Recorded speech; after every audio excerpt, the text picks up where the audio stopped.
Jeudi, c'est mardi 30 septembre. Nous saluons depuis, mais c'est pour nous un plaisir pour commencer avec nous. Puis pour nous poursuivre avec étude école sabbat pour semaine. Et semaine ça, on a pas abordé ensemble étude numéro 1, la recette du succès. Jeudi, on a pris ensemble héritier de la promesse. C'est comme ça que nous allons considérer jeudi.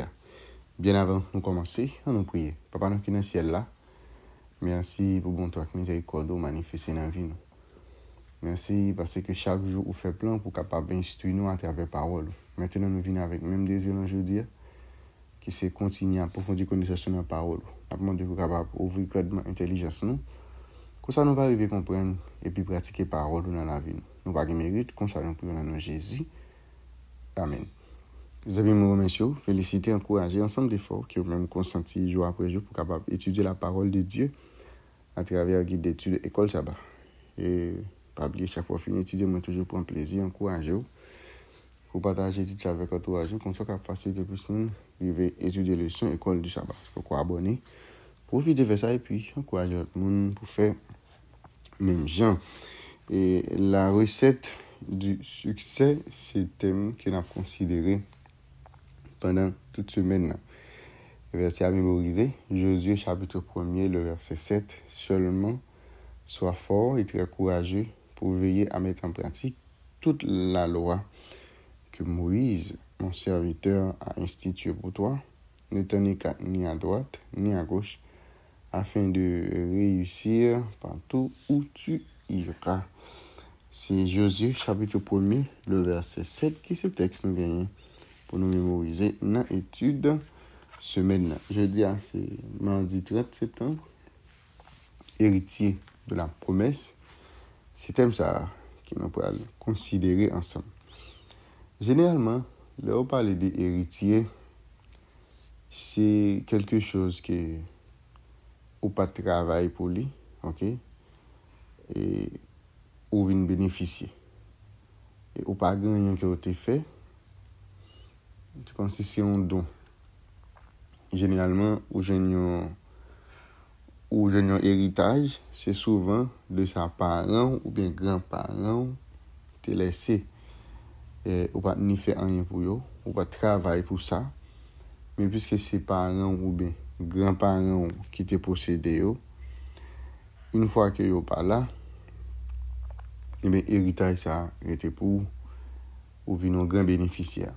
C'est ça nous les yon héritier, yon bagay qui pas travailler pour lui, mais ou vinn jouir en retour et par rapport avec grands-parents ou bien parents qui te gagné yon bagay et puis quand yo pas là et yo ça qui yo te gagné, li vinn rete pour. Héritier de la promesse, c'est ça que nous parlons ensemble aujourd'hui. Dans Josué chapitre 1er, versets 2 et 3, bon Dieu dit avec Josué que li bail et peuple pays en parlant de Canaan. Tandis que de l'autre côté, il dit que il était déjà baïol. Qui ça veut dire? Pays c'est un don du Seigneur. C'est bon Dieu qui a fait peuple un don. Qui en était le véritable propriétaire? C'est Dieu qui était le véritable propriétaire là. Dans Josué chapitre 1er verset 2 et 3, nous voyons deux différentes formes du verbe donner. Le verbe donner apprend des formes différentes. Première, elle renvoie à deux, pour nous comprendre, elle renvoie à deux aspects importants de l'héritage du pays. Première forme, non, exprimer le déroulement de la répartition du pays.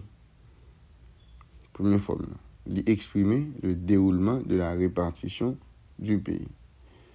Seuls les territoires transjordaniens avaient été occupés par Israël. Mais la plus grande partie de la terre promise restait encore à prendre. Dans Josué chapitre 1er, verset 3, le verbe est employé au parfait. Ça qui a l'impression que pays a été en bail avec Israël. Mais il y a pas pour nous comprendre. Quand Dieu est le sujet de ces verbes, on appelle la forme le parfait prophétique. En effet, ce qu'il promet dans sa parole, c'est un bagage qui est certain que nous avons considéré comme étant une réalité présente. C'est-à-dire, les bons Dieu dit là-bas où un bagage,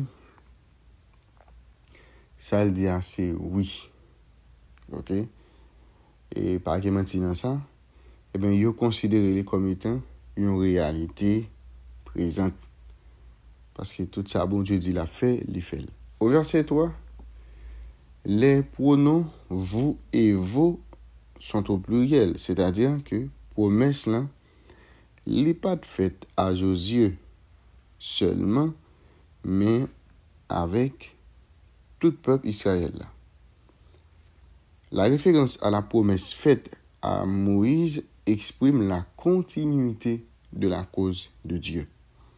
De plus, le mot col, qui c'est tous, qui est répété à de nombreuses reprises dans le premier chapitre, là, et omniprésence, thème ça, puisque le mot tous là, il paraît plusieurs fois, et bien, omniprésence, thème ça, il exprimé une totalité cruciale pour atteindre l'objectif confié à Josué.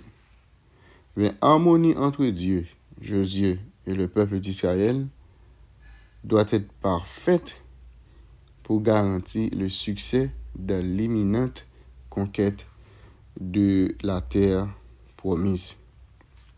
Maintenant, nous allons jeter un coup d'œil dans deux textes. Josué 1er, verset 4 à 6.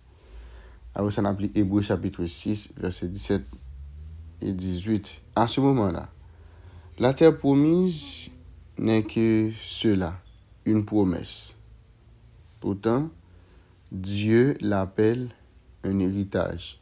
Que signifie être héritier des promesses de Dieu? Josué chapitre 1er, verset 4 à 6. Vous aurez pour territoire depuis le désert et le Liban jusqu'au grand fleuve, le fleuve de l'Euphrate, tout le pays de Hétien jusqu'à la grande mer vers le soleil couchant. Nul ne tiendra devant toi tant que tu vivras. Je serai avec toi comme j'ai été avec Moïse. Je ne te délaisserai point, je ne t'abandonnerai point. Fortifie-toi et prends courage, car c'est toi qui mettras ce peuple en possession du pays que j'ai juré à leur père de leur donner.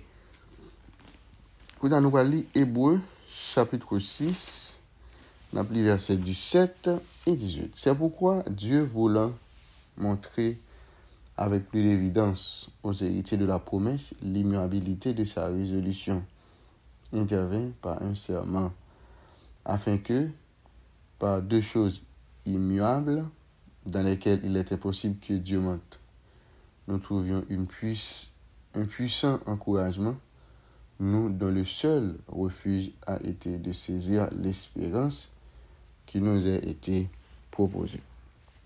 Nous savons les promesses que bon Dieu fait ensemble avec petite lit, et pas rien de magique dans la promesse bon Dieu. Ça va rien magie là-dedans. C'est pas promesse qui peut le réaliser pour quoi. OK? Les bons Dieu font promesse ça pas accompli tout seul. C'est bon Dieu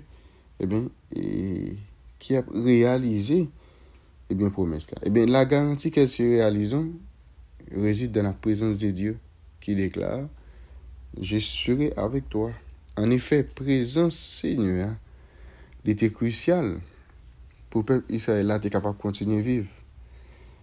Sans présence bon Dieu, Israël et Dieu n'aurait été qu'une nation parmi d'autres. Une nation qui sans appel, qui sans identité et qui sans mission. Mais Josué était besoin d'un seul bagage pour capable réussir, c'est la présence du Seigneur. Rien pas changé aujourd'hui. C'est peut-être ça eh bien, nous besoin promesse Jésus fait dans Matthieu chapitre 28, verset 20 pour dire, je serai avec vous tous les jours jusqu'à la fin du monde. C'est-à-dire, présence bon Dieu, c'est lui-même qui garantit toute bagaille. C'est ça qui importe. Eh bien, nous, même Jean-Josué était besoin de présence bon Dieu pour qu'il était capable de jouir de la promesse de Dieu. Même ensemble avec toute promesse que bon Dieu fait sur la vie, nous, eh bien, nous besoin et présence li dans la vie nous chaque jour afin que pour nous capables de jouir et bien tout ça bon Dieu lui-même et bien il promet nous héritier de la promesse c'est portion d'étude pour aujourd'hui. Éternel notre Père et notre Dieu, merci pour révélation parole et de nous que de jour en jour nous comprendre davantage d'instructions ça et puis pratiquer. Fais grâce dans le nom de Jésus nous prions. Amen. Les amis, déjà me souhaite bonne étude, bonne journée et à la prochaine.